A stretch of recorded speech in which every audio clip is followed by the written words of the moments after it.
பாப்பாவோட ஸ்கூல்ல எக்ஸ்போ பண்ண போறாங்களாம். அதுக்காக கொஞ்சம் ப்ராஜெக்ட் பண்ண சொன்னாங்க. மேடம் ஒரு டாபிக் வந்து மை பெட்ரூம். அதுக்காக பெட்ரூம் செட்டப் தான் ரெடி பண்ணிட்டு இருந்தேன்.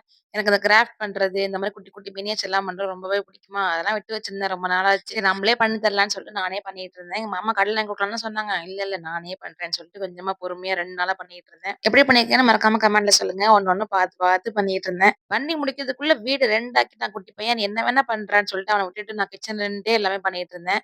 எல்லாத்தையும் பண்ணி முடிச்சுட்டு மேடம் கொண்டு போய் ஸ்கூல்ல குடுத்துட்டு வந்தாச்சு. குடுத்துட்டு வந்துட்டு வீட கிளீன் பண்ணேன். ஃபுல்லா கிளீன் பண்ணி எடுத்துட்டு, அப்புறம் துணிமணிலாம் மடிக்காம இருந்துச்சு 2 வாரமா. அத இன்னைக்கு மடிச்சே ஆகணும்னு சொல்லிட்டு எல்லாத்தையும் எடுத்து போட்டுட்டு இருந்தேன்.